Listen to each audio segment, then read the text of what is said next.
Bismillahirrahmanirrahim.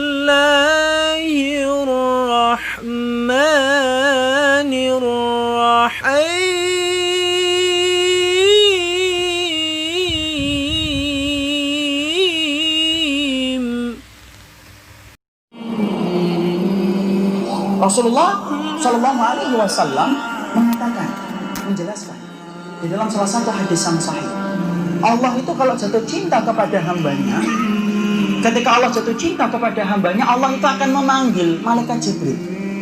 Antum tahu siapa malaikat yang paling dicintai oleh Allah? Malaikat Jibril. Makanya malaikat Jibril itu kelak merupakan malaikat yang paling terakhir dicabut nyawanya oleh Allah. Itu malaikat Jibril. Allah kalau jatuh cinta, Allah itu tidak diam, Allah tidak nutup, tapi Allah panggil malaikat Jibril. Allah kemudian sampaikan kepada malaikat Jibril, sesungguhnya aku ini cinta kepada fulan. Disebutkan namanya, amal solehnya yang sampai menjadikan namanya harum di hadapan Ar-Rahman, ikhwan. Maka kemudian Jibril mendapatkan perintah dari Allah, cintailah dia sebagaimana aku mencintainya. Jibril mencintainya, kemudian turun ke langit dunia, ke langit-langit yang diisi oleh ribuan malaikat, ratusan juta malaikat yang tidak pernah kita tahu jumlahnya. Ingat ikhwan, alam semesta ini ada dua, ada langit, ada bumi. Bumi kita berbagi dengan setan, berbagi dengan hewan. Tapi langit, Masya Allah, rapat dengan para malaikat yang tidak pernah berhenti bertasbih kepada Allah. Jarak satu malaikat dengan malaikat itu cuma setengah dirak dalam satu riwayat. Kalau rumah kita kan enggak, 200 meter cuma 2 orang, 100 meter cuma 1 orang. Di langit enggak, penuh, rapat, berdesak-desakan para malaikat itu. Maka kemudian malaikat Jibril mengatakan kepada para malaikat itu, Allah telah jatuh cinta kepada salah satu di antara hambanya karena amal-amal ini. Cintailah dia sebagaimana aku mencintainya dan sebagaimana Rabb kalian itu mencintai orang itu. Lalu kemudian seluruh penduduk langit akhirnya mencintai orang yang dicintai oleh Allah dan malaikat Jibril. Makanya sampai ada seorang salaf yang berkata, kam min majhulin fid dunya masyhurun fis sama, wa kam min masyhurin fid dunya majhulun fis sama. Makanya sampai ada seorang salaf yang mengatakan, berapa banyak orang yang mereka tidak terkenal di antara kita, datang tidak diantar, pulang tidak dijemput. Nah, tidak pernah dicari-cari, tapi menjadi orang yang masyhur di antara penduduk langit. Kayak Julaibib. Julaibib itu kan tidak terkenal di mata para sahabat. Tapi tahukah kita ketika kemudian Julaibib itu meninggal dunia, Rasulullah itu berkata berkali-kali kepada para sahabat, atafqaduna syai'an, kalian kehilangan seseorang atau tidak? Nafqadu fulan, nafqadu fulan, nafqadu fulan, ya Rasulullah. Kami kehilangan fulan, kami kehilangan fulan, kami kehilangan fulan. Tidak disebutkan nama Julaibib. Rasulullah nanya lagi, atafqaduna syai'an, kalian kehilangan seseorang atau tidak? Nafqadu fulanan, nafqadu fulanan, kami kehilangan fulan, kami kehilangan fulan. Tidak disebutkan lagi itu nama Julaibib. Lalu kemudian Rasulullah yang ketiga baru berkata, atafqadu Julaibiban, kalian kehilangan Julaibib atau tidak? Seorang sahabat yang hitam pendek, yang mana para wanita-wanita di Madinah itu menolak kalau dilamar oleh Julaibib. Seakan-akan kalau beliau sebelum ngetok pintu itu dari dalam sudah ngomong, maaf tidak menerima lamaran. Julaibib radhiyallahu anhu. Tapi Masya Allah, ketika beliau meninggal dunia, nikah dengan seorang wanita yang dipilihkan oleh Nabi. Wanita itu menerima, walaupun Julaibib itu tidak disukai oleh hatinya, tapi karena pilihan Nabi diterima.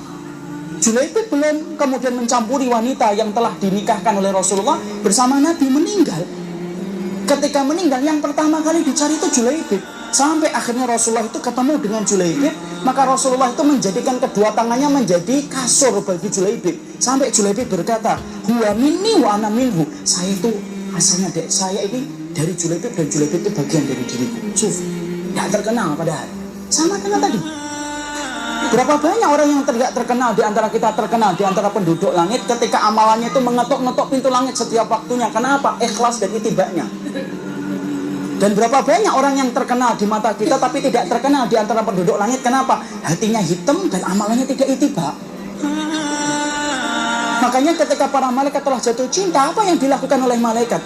Malaikat mencintai orang yang dicintai oleh Allah.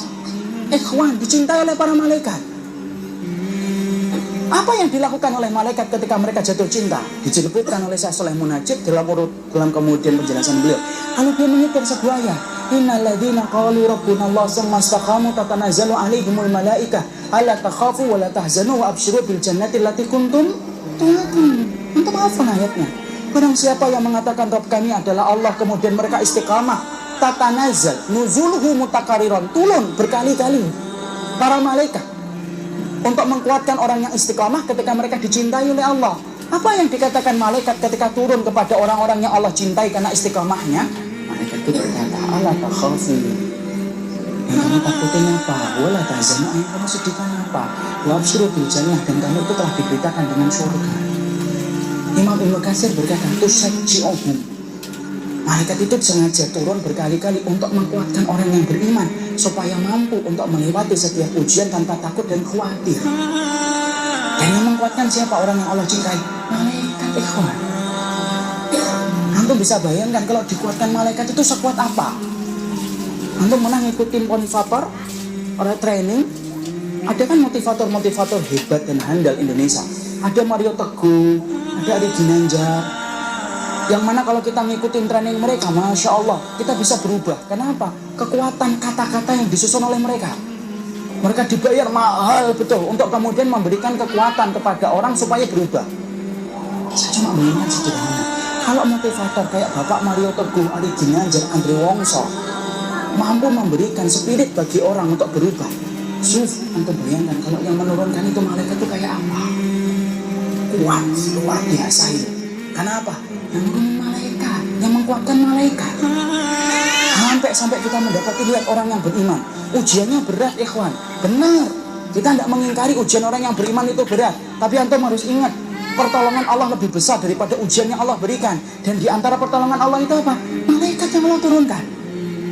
Makanya kalau kita membaca sahabat itu rata-rata tidak masuk akal. Menurut akal kita. Kenapa? Karena mereka itu dikuatkan oleh para malaikat. Abu Bakar datang membawa seluruh hartanya sampai Nabi berkata, "Mada tarakta li ahlika, yang kau tinggalkan untuk keluargamu apa, wahai Abu Bakar?" Alhamdulillah wa Rasul. Aku tinggalkan mereka dalam penjagaan Allah dan Rasul, ya Rasulullah. Abu Bakar, Umar bin Khattab, saya kemarin ceritakan. Umar bin Khattab, Pak, Masya Allah, orangnya itu idza takallama asma, kalau sudah ngomong keras. Idza daraba auja, kalau sudah mukul menyakitkan. Fa idza masya, kalau sudah jalan asra, cepet. Pokoknya beda dengan Umar bin Khattab. Umar biasa itu, Umar bin Khattab radhiyallahu anhu. Tapi antum tahu bagaimana fisiknya? Fisiknya orangnya tinggi, agak hitam-hitaman. Rambutnya agak ikat.